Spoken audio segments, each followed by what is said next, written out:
अंग्रेजों के आने से पहले बुद्ध अज्ञात थे। कभी कोई पूछता भी था तो कहते थे कोई चीनी देवता है। सम्राट अशोक अज्ञात थे, कोई पूछता था तो कहते थे कोई पौराणिक राजा है। पाली भाषा का तो कुछ पता ही कुछ नहीं था, और जो उनकी लिपि है धम्म लिपि, उसके बारे में कुछ पता ही नहीं था। मगर जब ये अंग्रेज भारतवर्ष में आए, ये खोजी प्रवृत्ति के थे और निरीक्षीर विवेक वाले थे। वो तथ्यों को ढूंढना और प्रकट करने में बड़ी शान समझते थे।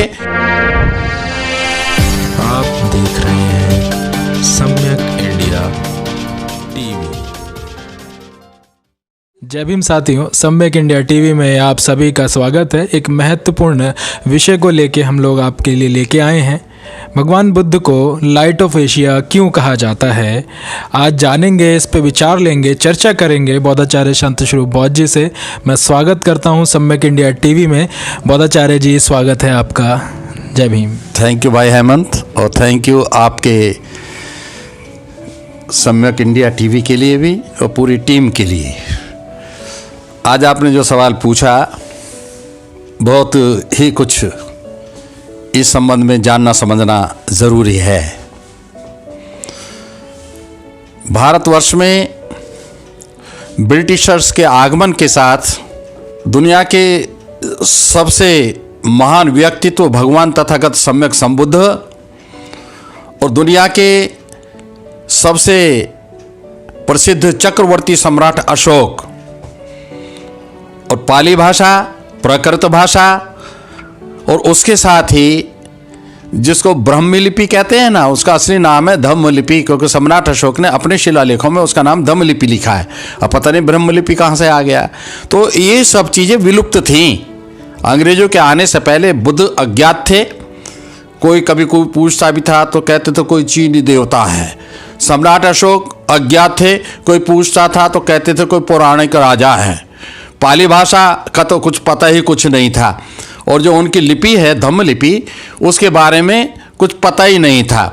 मगर जब ये अंग्रेज भारतवर्ष में आए, ये खोजी प्रवृत्ति के थे और निरीक्षीर विवेक वाले थे।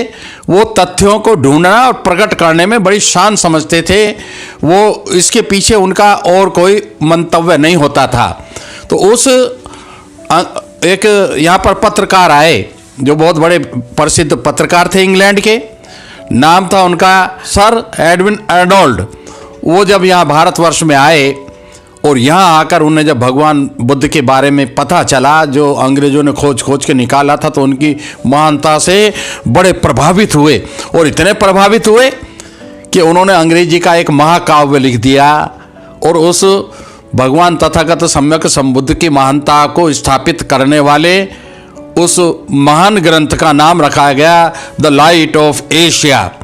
क्योंकि वो यूरोप से आए थे। यूरोप में उस समय बुद्ध का इतना परिचय नहीं था, तो यहाँ भारत में आकर, एशिया में आकर उन्होंने देखा कि बुद्ध नेपाल में भी, बुद्ध अफगानिस्तान में भी, पाकिस्तान तो उस समय भारतवर्ष का हिस्सा होता था, बुद्ध श्रीलंका में भी, बुद्ध बर्मा में भी, Buddha Cambodia, Laos, Thailand, Malaysia, Indonesia, तो ये सब एशिया के बड़े बड़े हाईली पॉपुलेटेड जोन हैं जहाँ पर बौद्ध धर्म व्याप्त था। तो उन्होंने एशिया में सब तरफ जब बुद्ध का प्रभाव देखा, तो उन्होंने बुद्ध को लाइट ऑफ एशिया कहा। अपनी किताब का नाम, महाकाव्य का नाम, अंग्रेजी में एपिक कहते हैं, उसका नाम उन्होंने रख दिया लाइट ऑफ एशिया। तो सारी दुनिया में बुद्ध को लाइट ऑफ एशिया के नाम से जाना जाने लगा। तो ये भगवान बुद्ध को लाइट ऑफ एशिया कहने का कारण हमने बताया। मगर आओ थोड़ी सी चर्चा लाइट ऑफ एशिया के बारे में भी करते हैं। ये एडविन अर्नोल्ड का जन्म 1832 में हुआ था इंग्लैंड में, और इनका जो देहांत हुआ था वो 1904 में हुआ था। और ये जो ग्रंथ छपा था 1879 में ये उन्होंने ग्रंथ छपा था। तो ग्रंथ छपने के 6 साल बाद 1885 में जब वो भारत आए, तो बुद्ध के प्रति जुड़ जाने के कारण उन्हें बोध गया जाने की बड़ी उत्कंठा थी, बड़ी ललक थी, और वहाँ जाने के लिए बड़े तड़प रहे थे। और जब वो बोध गया में गए तो उनका दिल, उनका मन टूक टूक हो गया। बुद्ध की विरासत को खंडित अवस्था में देखा, बुद्ध की मान्यताओं के विरुद्ध वहाँ पर पूजा पाठ को देखा। जो बौद्ध नहीं है उनका वहाँ पर उन्होंने आधिपत्य देखा तो उस व्यक्ति ने ईमानदाराना प्रयास के तौर पर यूरोप के देशों में एक लेटर लिखा जो बोधगया की दयनीय स्थिति को प्रकट करता है। उन्होंने कहा अंग्रेजों को कि जाओ, दुनिया के बौद्धों का मन जीतने का इससे अच्छा अवसर कभी नहीं मिलेगा। भारतवर्ष आपके अधीन है, बोधगया भी आपके अधीन है, जाओ उसे स्वतंत्र कर दो और सारे दुनिया के बौद्ध आपका गुणगान करेंगे। मगर अंग्रेजों की भी एक दिक्कत थी। अंग्रेजों का जापान के साथ में 36 का आंकड़ा था। अंग्रेजों को एक बात दिमाग में डाल दी गई कि ये बुद्ध तो जापानियों का देवता है, इसलिए उन्होंने बुद्ध पर कोई ध्यान नहीं दिया, बोधगया को स्वतंत्र करने पर कोई ध्यान नहीं दिया। मगर हाँ, जो उन्होंने वहाँ के पत्रों में अपना बयान, अपना बहुत लंबा आर्टिकल छापा था, तो वो इस किताब में उपलब्ध है। इस किताब का नाम अंग्रेजी में एडविन आर्नोल्ड ऑन बोधगया, और इसमें जो किताब का नाम है ये हमने प्रकाशित की। तो आप देखेंगे ये पुस्तक जो हमने छापी है सम्यक प्रकाशन की ओर से, इसमें एडविन आर्नोल्ड का जीवन परिचय है और वो जो पत्र दुनिया के नाम उन्होंने लिखा था महाबोधि महाविहार को मुक्त कराने के लिए, उसका भी इसमें ब्यौरा है। आओ हम वापस आते हैं लाइट ऑफ एशिया के बारे में। लाइट ऑफ एशिया किताब सम्यक प्रकाशन ने नहीं छापी, जबकि कई विदेशी अंग्रेज लेखकों की किताब, जिसमें Paul Carus the gospel of the Buddha, उसको हम अंग्रेजी में छाप चुके हैं, उसका हिंदी भी किया है, बहुत अच्छी किताब है। मगर ये किताब में एक गड़बड़ हमें नज़र आई। वो गड़बड़ क्या नज़र आई? क्योंकि एडविन आर्नोल्ड को वो शुरुआती जो जानकारियाँ मिली थी उसके आधार पर उन्होंने ये लिखी थी, और वो लोग जो अंग्रेज लोग थे वो क्या करते थे, यहाँ के लोकल लोग, चाहे उनका ड्राइवर हो, चाहे उनका खानसामा हो, चाहे उनका चौकीदार हो, चाहे उनका माली हो, उनसे सूचनाएं ले लेकर या उनके मार्फत यहाँ के लोकल विद्वानों को बुलाकर जानकारियाँ लेते थे और उसको लिपिबद्ध करते थे। ये एक प्रमुखता से इस तरीके का काम चलता था। हमें ऐसा लगता है कि कई लोगों ने कहा भी है कि ये जो लाइट ऑफ द एशिया का जो सार है, जो इसका कंटेंट है, वो किसी अबौद्ध विद्वान ने, जो बौद्ध धर्म के प्रति आस्था नहीं रखता था बल्कि बौद्ध धर्म को विकृत करने में यकीन करता था, उसने उसको लिखा।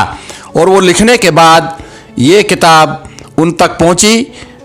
एडविन आर्नोल्ड ने उसकी भाषा को एडिट किया और छापा अपने नाम से। तो यहाँ ये बताना है कि ये किताब वर्तमान जो बुद्धिवादी बौद्ध धर्म है उससे मेल नहीं खाती। उसमें सारे के सारे वही अंधविश्वास मौजूद हैं जो आचार्य अश्वघोष की जो हिंदी में एक किताब है ना, बुद्ध चरित, वैसे संस्कृत में मगर हिंदी में भी मिलती है, सूर्य नारायण चौधरी ने उसका हिंदी अनुवाद किया है। वो हमारे किसी काम की नहीं। वो बात ठीक है कि उसके संदर्भ कई बार लिए जाते हैं और बड़े बड़े महापुरुषों ने लिए हैं, मगर कुल मिलाकर वो हमारे किसी काम की नहीं है। आज हमें ये बात बताते हुए गर्व होता है कि जब एडविन आर्नोल्ड को भारतवर्ष में आकर बुद्ध के सच्चे ज्ञान का परिचय हुआ, तो उन्होंने, ऐसा कहा जाता है कि एक किताब लिखी जो हमने देखी नहीं है, हमारे पास है भी नहीं, मगर सुनी है, हम उसको ढूंढ रहे हैं। उसका नाम उन्होंने लिखा था लाइट ऑफ द वर्ल्ड। ये उन्होंने अपनी जो एक भूल हो गई थी, उन्होंने खाली इतने बड़े विश्वव्यापी रत्न को, जो जगत गुरु थे, जो लोक शास्त्र थे, तो उन्होंने अपनी गलती का सुधार करते हुए light of the universe, light of the world, ऐसी एक किताब लिखी थी। तो साथियों, भगवान बुद्ध को लाइट ऑफ द एशिया क्यों कहा गया, किन हालात में कहा गया, और लाइट ऑफ द एशिया नामक जो ग्रंथ है, महाकाव्य अंग्रेजी में है, उसका हमारे लिए क्या मूल है, उससे सावधानी रखनी है, ये सब बातें आज जानने का अवसर आपको मिला।